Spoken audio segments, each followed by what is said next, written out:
Ray presents Beth'tilac. All right, Raiders. This is no Charlotte's Web. She's got 8 legs, a huge butt, and she actually ate Tobey Maguire. Beth'tilac is the matriarch of the Cinderweb brood. In other words, she's the HBIC of spiders. Beth and her merciless offspring sate their appetites by sucking the magma and fire from the corpses of elementals. Ew, ew, ew, spiders. Her webs reach far overhead, daring her adversaries to face their fears of both heights and spiders. Creepy crawlies in my pants! Only by taking hold of her webs and climbing into her domain yourself will you find a way to thwart her evil designs. Firelands Pest Control. Yes, hello. I have an incredibly large spider to kill. I was wondering if you had a giant rolled-up newspaper, a giant ping-pong paddle. How about a size 357 shoe? Preferably a loafer. Yes. Beth'tilac, the HBIC of spiders. Another lovely piece by us. And, but before we even get to Beth, Coltrane, I think you have some stuff to talk about. Oh, yeah? Well, that's what your mother said to me last night. Ha ha! Talking trash. Now, let's talk a little bit about the trash leading up to Beth'tilac. Coltrane, I believe you have some tips. Yes. Why don't we go through those, buddy? Real quick, trash leading up to Beth can be interesting. But basically, the first thing that you're going to see is a Molten Lord being attacked by several little Spiderlings. Mm-hmm. Just focus on the Molten Lord himself. Just ignore the little Spiderlings. It's not too much damage. AoE those guys down, no problem. Yeah, but mainly Molten Lord's going to be your main target. On the next pull, this is what we were talking about earlier. It's a Firehawk with a drone eating its face, like right on top of it. It's cool. I like it. Yeah, it looks like hell. It's just crazy. So what we used to do is we just assume, like, all right, I guess we'll just pull the drone on top of the bird and see what happens. Well, if you do that, you're going to pull everything. Well, not anymore. They fixed it. But before, they did. Yeah, that's true. But we tried it last night. One thing that we have tried and done, and it seems to actually work, you'll notice the Firehawk drone on top of its head. To its left and right, there are 2 little spiders with some webs going up. Yep. Focus on those. Just focus on, like, we usually attack the right one, the one that's holding the Firehawk. If you just pull him, you'll just pull him. You will not pull the entire... well, actually, what will happen is the drone on the Firehawk's face will kill the Firehawk and then just come on its own. So you won't get the whole group.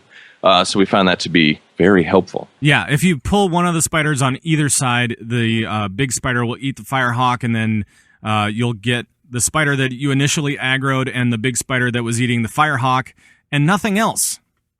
Which is great. That definitely helps. Awesome. So it's not like pop bloodlust or like we're going to wipe. So no, I think that's later on.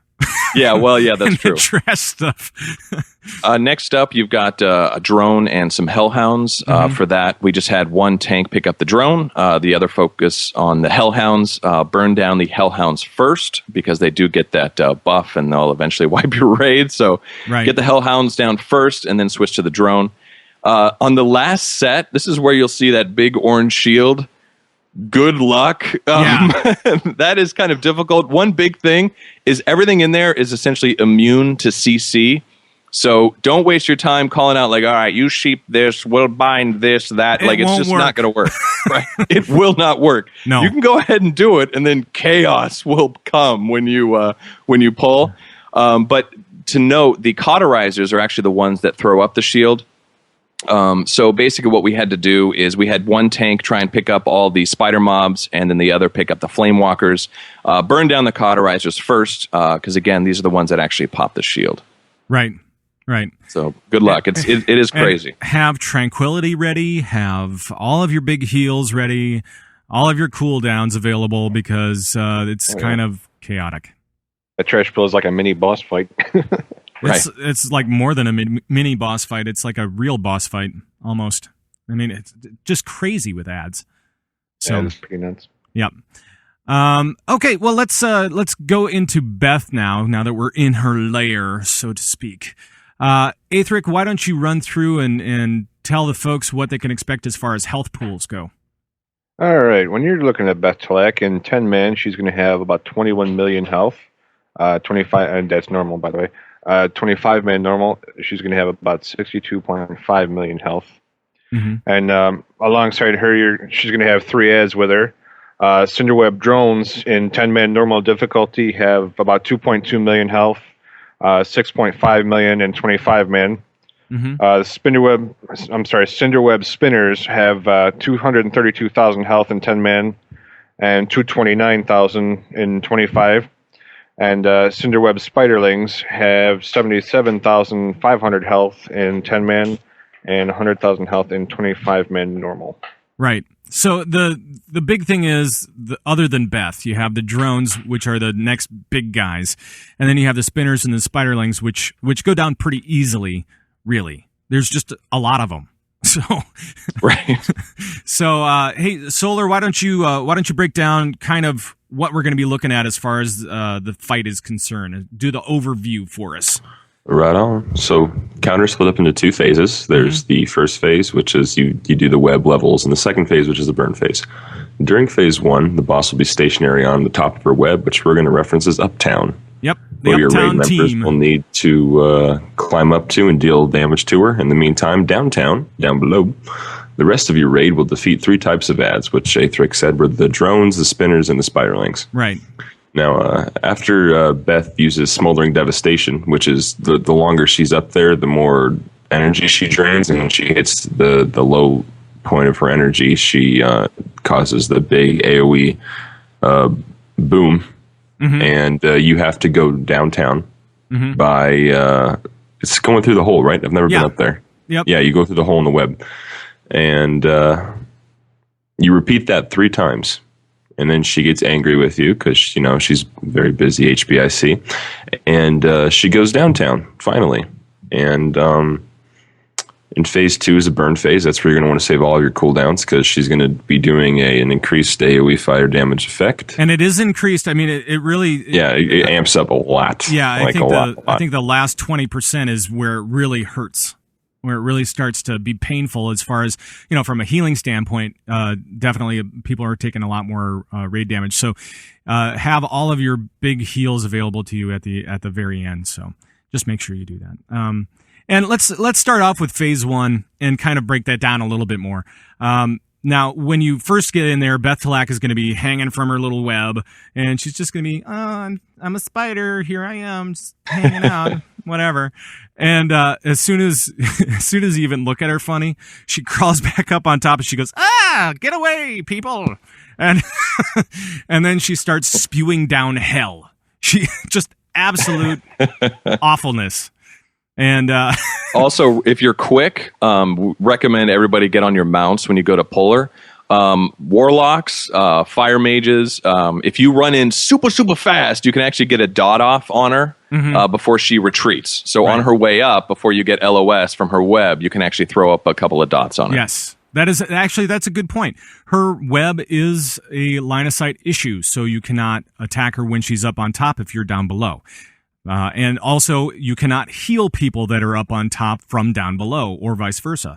So keep that in mind, and make sure, raid leaders, that when you're making up your groups, that you put the group that's going uptown, make sure to put them all in the same group. So just to make it easier for everybody who's dealing with Healbot or Voodoo or whatever healing device they're using, make sure to do that, just to be nice, so that you don't have to guess. So she goes up. We have spinners. They come down. There's 4 of them to begin with, and then I think a couple more drop down as the fight goes on.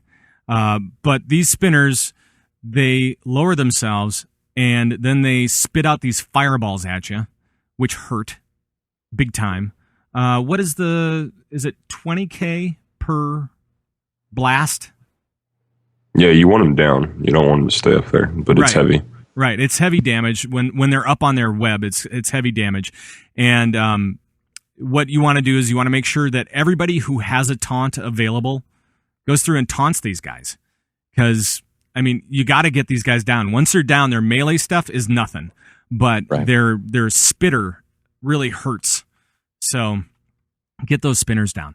The next Just guys. a Go quick ahead. tip: hunters have a taunt. I'm not sure if many people know this, but it's called distracting shot, and you can use it, and it's helpful because you're at range, and it'll take them down. So Right. And Use it. chamois have something too, and or they can anyway.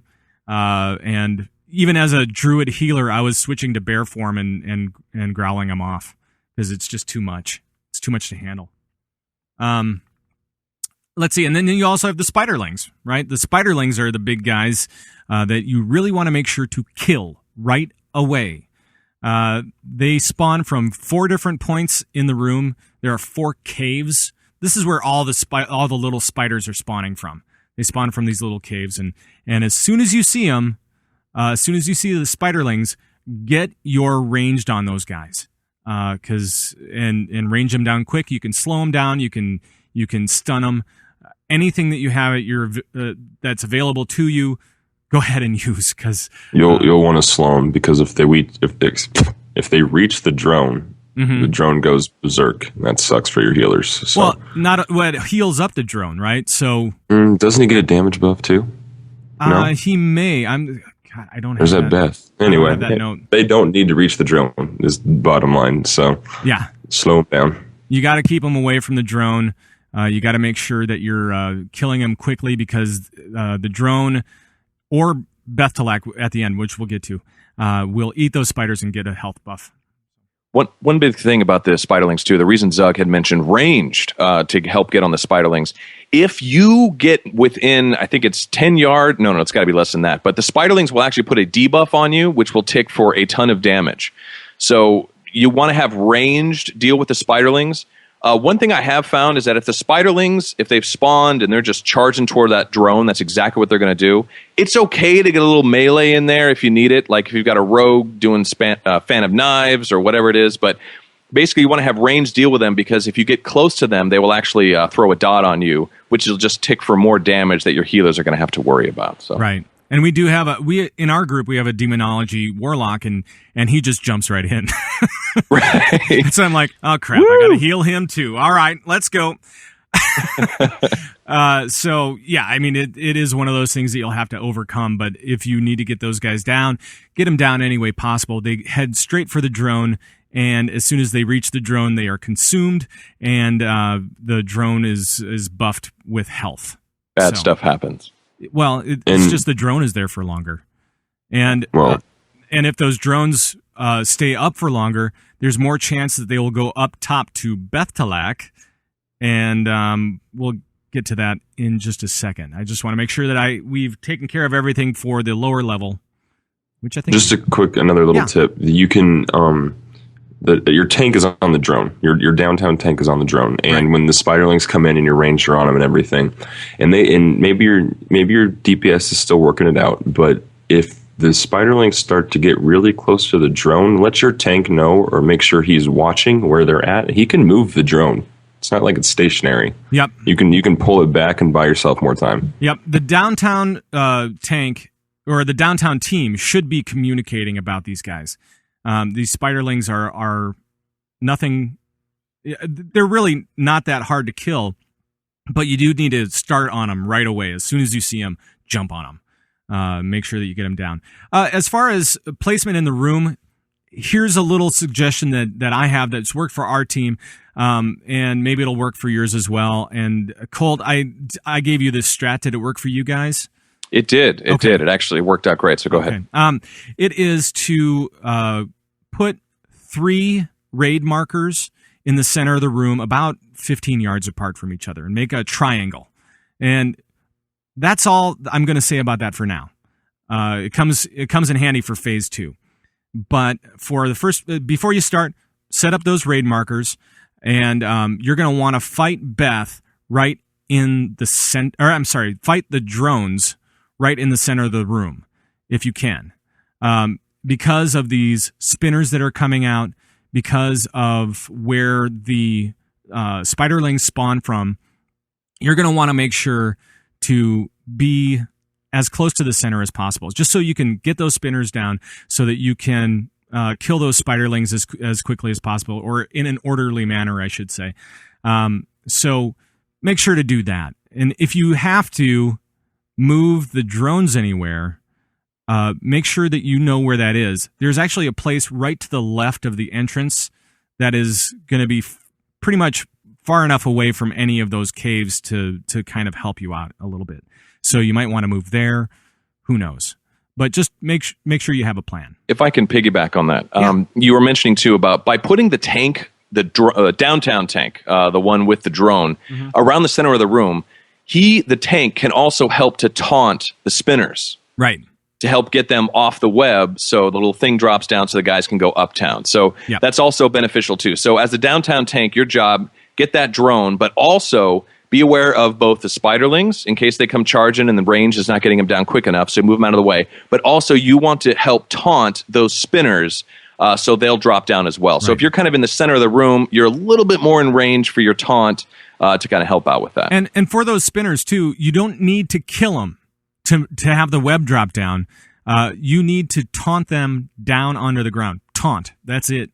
Anything else is a bonus, but all you really need is taunt. And then you can just AoE them down. They're not particularly hard to kill. They spew out this spit of fire, and it just wipes a raid real quick if you don't get them down. Yeah. Now, these spinners will drop a filament basically on the ground, and then for the first couple of spinners that are down for each round of this first phase, for these 3. What are they called again? I missed it. Smoldering devastations that Beth'tilac does. So each smoldering devastation, this will just kind of loop itself, right?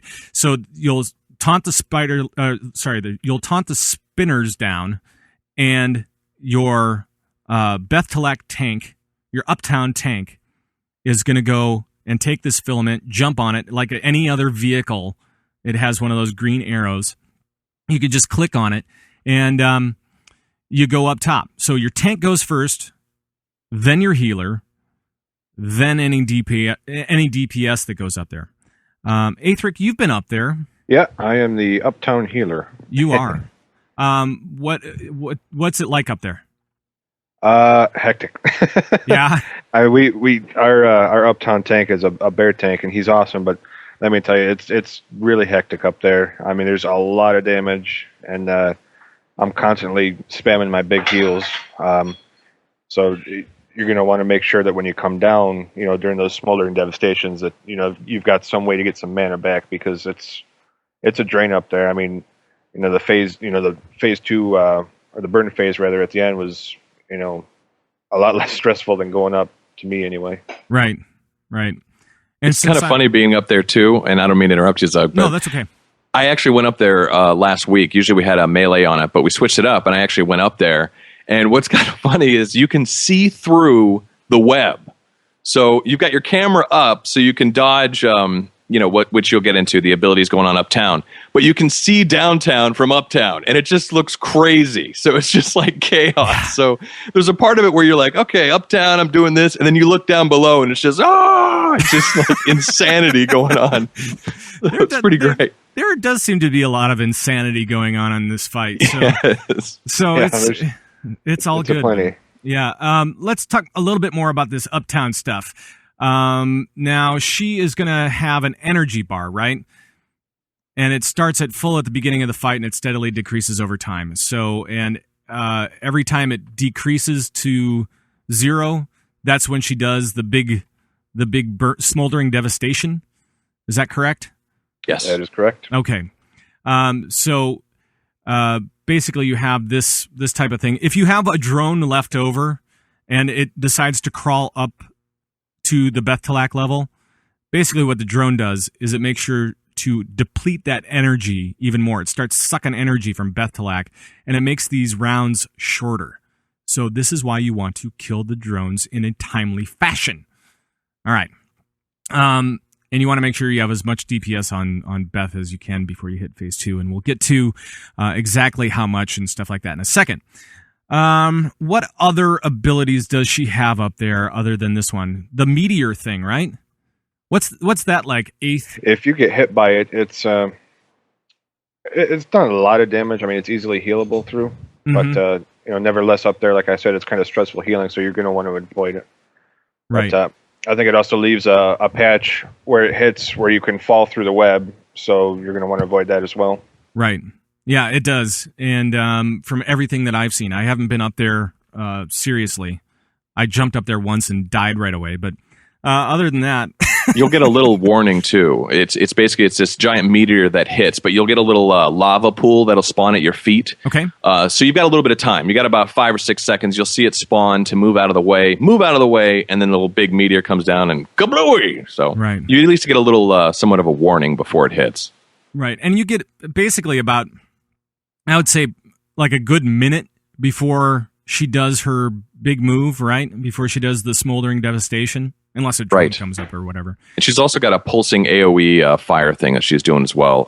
Mages, if you get a chance, use your mage ward there, so you'll absorb that, nice. which is good. Yeah, definitely. And I think it's pretty simple up top, I think. Watch the stuff that's falling down on your head. Make sure that you can stand on the web. Avoid all these little things. Watch out for the AoE stuff. There's a lot of damage on the tank.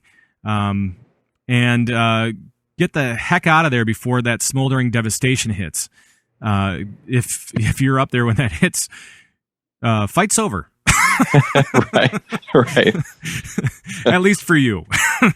So you repeat phase 1 3 times. Technically, yes. She does the smoldering devastation 3 times, and then once she does that, she comes down, and phase 2 happens, which is right.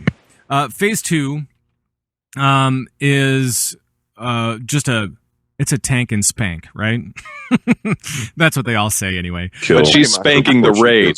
Oh yeah, she is spanking you. Yeah, that's for sure. By the end of that third smoldering devastation, she is going to come down, and so you want to, as a group, clean up any ads that are out. If there are ads that are out, she will consume them and regain all of the health that you made her lose in the first part. And that's not good. And this is very important, yeah, because that's DPS that you're going to need to waste that you already had a footing on, and now she's got more of it, and that burn is going to be just as hard, if not almost impossible. Right. So phase 2 starts, and the reason that we set up this triangle, this equilateral triangle thing going on, is so that you can have different raid markers for your tanks, for your 2 tanks, one for each tank and one for the rest of the raid. The reason that we did this is because there are a couple of abilities that she does that hurt your tank, like Widow's Kiss is the thing that she will place onto a tank, the debuff, and it lasts for 20 seconds, and during this debuff, the tank is going to gain a stack of the Widow's Kiss every 2 seconds, reducing healing taken by 10% per stack. So they won't be able to be healed anymore. So then you need to taunt, the other tank needs to taunt off, and if you have this triangle, it'll make sure to keep only 1 dot on any particular person, which is good. Otherwise, it's like smoochy, dead. Right. That's pretty much how it goes. Right. If you stack up and try to take her on, no, I'm sorry, you're just going to die. Exactly. A horrible death. That's right. So that's the big thing for phase 2. That's her big mechanic. There's also Frenzy, which is a stacking buff, which increases Beth'tilac's damage done by 5% per stack. And a stack is added every 5 seconds. And basically, it just means that she's going to wipe your raid group. It just depends on if you can beat her to the punch on this stuff. So, hopefully, at the end of phase 1, you have gotten her to about 80 or 85%. Hopefully, you've done that. Hopefully, when she comes down, all of the ads are dead. Now, moving on from there, it is kind of a tank and spank as far as for the rest of the raid, for ranged, for melee, for tanks. It seems pretty straightforward. I'm leaving out healers. Yeah. I would say one quick thing. When that third smoldering devastation is going, you will always know that after the third smoldering devastation, she will come down. Now, when that happens, you're going to notice, you'll see, like if you have DBM, you'll see a little thing that says phase 2 soon. But sometimes your raid is going to miss that. So just keep in mind that when this third smoldering devastation is going on, it's time to get down those spiderlings, like immediately. Because another group is essentially going to spawn at about the same time that she's going to come down. It just, I don't know. That's the way it always happened with us. Every single time phase 2 was like she was just about to descend, a whole group of spiderlings are like, hey, what's up? Come on, Beth. Come get some health. Here we go. Oh, yeah. So always just focus DPS on those spiderlings immediately because like they were saying, I mean, she consumes 2, 3, 4 of these things and she's back up to 100% health. Yeah, it's and that's it. Yeah. And then you might as well to really mop this up because it's going to happen. It happened when I was doing it. So just make sure that you know that indefinitely this is going to happen and you need to be on it. Right. And it's one of those things too is this is the burn phase. You kill the ads first, you triangulate everybody, you taunt after the widow's kiss, you try to kill her dead at that point and save all of your big cooldowns for under 30%. That's what I'd say. So lust or heroism, blow it at about 30%. Save your big heals for the end, your tranquilities, your what do the priests have? Their big AoE heal. Hymn of Hope, I think it is. Yeah. And all that kind of stuff. We're lucky in our group. We have 2 druids. One is a tank who can still blow a tranquility if he needs to. And we have 2 priests, 1 shadow, 1, well, now discipline, I think, is his main deal.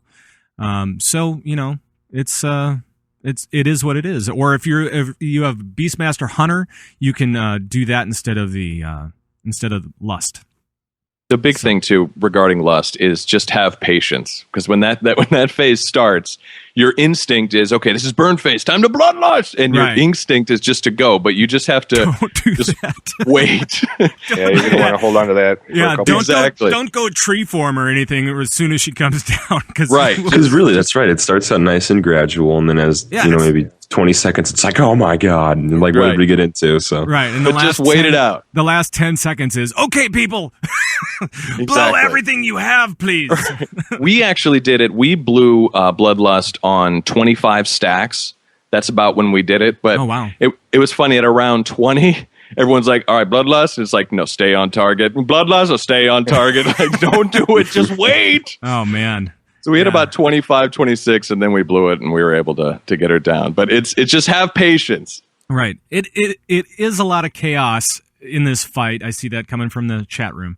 And it's chaos that you can control in the end, as long as you have, your uptown team doing what they need to do, your downtown team taking care of ads, and those spinners will kill your raid quickly if you don't get those guys down. So get them down.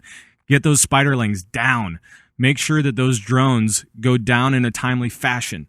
As long as you're taking care of these little pieces at the end, when it gets to that burn phase, it's a lot easier. I'm not saying it's easy. I'm saying it's a lot easier. Right. Because I don't think that it is going to be easy if you haven't done this fight. And the other thing, too, is balancing out your raid groups, right? Your uptown team and your downtown team. Absolutely. Yes. How did you guys do it, Colt? How did you balance your team? Well, originally we tried doing 2 DPS up top and having 1 less downtown. So we had 2 DPS uptown, tank, healer, 2 DPS. The problem is it was working great as far as getting Beth'tilac down to 80. In fact, we got her like 75 or 70. Yep. But the ads downtown were completely out of control. It was just chaos. Because essentially, if you're, so you have to kind of balance. So we switched to 1 DPS up top, the extra DPS downtown. The way you can kind of tell if you're in the rhythm is the drones, at least for us. You want to be killing a drone at about the same time that a new drone is spawning. Yeah. That way you have Exactly. some idea that, okay, we've got enough DPS, the ads are under control. Because it's funny, you would think that, oh, we need more DPS on Beth. It's all about Beth uptown. But it's really, you want a majority of your DPS downtown just handling these ads because it's so much damage that's going out and there's so much going on. And trying to keep those under control is literally what is the most important thing for Phase 1. Right. Solar, did you find the same thing for Beth'tilac? Oh, it was a rogue on top and a healer and a druid tank. Okay, so you did the 1 melee, 1 tank, 1 healer. Yeah, and which I recommend too. It worked out really, really well. You should always put a DPS up at the top. Yeah, well, you need to, I think, because it just makes Phase 2 so much easier.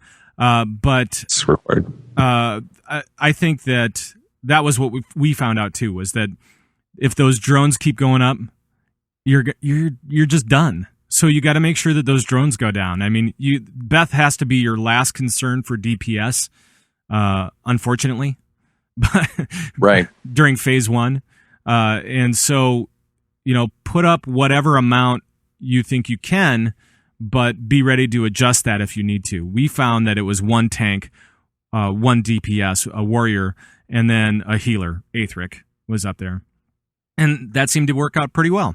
So there. Anybody else have anything to add on Beth'tilac before we move on? Good luck. Yeah.